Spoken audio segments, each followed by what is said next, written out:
ભરૂચમાં પીએફ વિભાગ દ્વારા પત્રકાર પરિષદ યોજાઈ હતી। પ્રધાનમંત્રી વિકસિત ભારત રોજગાર યોજના અંગે પત્રકારોને આપવામાં આવી માહિતી।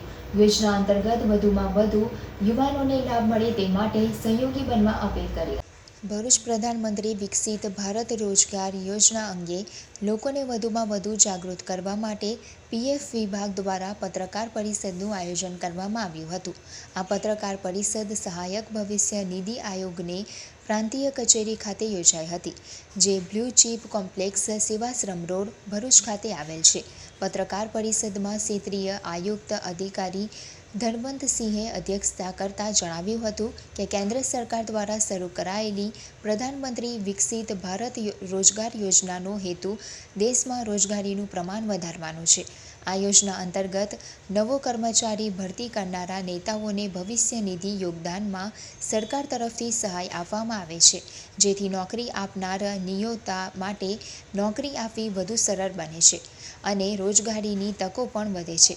અધિકારીઓએ પત્રકારો સમક્ષ યોજનાની સંપૂર્ણ વિગતો રજૂ કરતા જણાવ્યું કે પત્રકાર માધ્યમથી વધુમાં વધુ નાગરિકો સુધી માહિતી પહોંચે એ અમારો મુખ્ય ઉદ્દેશ છે। પત્રકારો સમાજ અને સરકાર વચ્ચે એક મજબૂત કડી તરીકે કામ કરે છે અને આવી લોકપ્રિય લોકહિતની યોજનાનું સચોટ અને વ્યાપક પ્રસારણ કરી શકે છે। પત્રકાર પરિષદ અંતે અધિકારીઓએ પત્રકારોને યોજનાના લીફલેટ અને માહિતીપત્ર વિતરણ કર્યા હતા અને આ યોજના અંતર્ગત વધુમાં વધુ લોકોને અને યુવાનોને લાભ મળે તે માટે સહયોગી બનવા અપીલ કરી હતી। सरकार ने प्रधानमंत्री विकसित भारत रोजगार योजना लागू की है, जिसका मुख्य उद्देश्य है नए रोजगार के अवसर सृजित करना और रोजगार में स्थिरता लाना। ये स्कीम की अवधि 1 अगस्त 2025 से 31 जुलाई 2027 तक है। 2 वर्ष के लिए स्कीम रहेगी। स्कीम के 2 पार्ट हैं। पार्ट ए में जो बेनिफिट है वो नए एम्प्लॉयज़ के लिए है।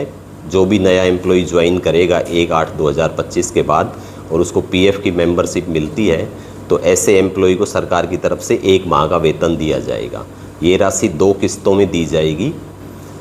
पहली जो इंस्टॉलमेंट है वो 6 महीने की सर्विस के बाद मिलेगी और दूसरी किस्त 12 महीने के बाद मिलेगी। इसी तरह स्कीम बी में जो इंसेंटिव है वो एम्प्लॉयर्स के लिए है। अगर एम्प्लॉयर नए एम्प्लॉय हायर करता है या फिर रीज्वाइन उसके यहाँ पे ज्वाइन करता है और उसके कारण उसके रोज़गार में वृद्धि होती है, तो ऐसी स्थिति में अगर 50 से कम वाले संस्थान हैं उसमें अगर 2 की वृद्धि होती है या 50 से ज़्यादा वाले प्रतिष्ठानों में अगर 5 से ज़्यादा की वृद्धि होती है, तो ऐसे महीनों में एम्प्लॉयर को भी सरकार की तरफ से इंसेंटिव मिलेगा।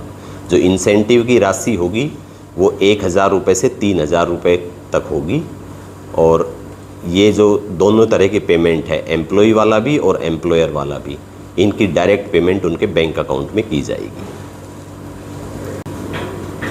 ये स्कीम 1 अगस्त 2025 से लागू होगी और इसका जो आयोजन का केंद्रीय आयोजन विज्ञान भवन में किया जाएगा माननीय श्रम एवं रोजगार मंत्री के द्वारा, और इसके साथ ही सभी जिला केंद्रों पर भी इसका उद्घाटन किया जाएगा और सभी ईपीएफओ के सभी क्षेत्रीय कार्यालयों में ईएसआईसी और सीएलसी ऑफिसेज के थ्रू जो लेबर मिनिस्ट्री के अन्य ऑफिस हैं उनके सहयोग से सभी स्थानों पर इसका उद्घाटन किया जाएगा।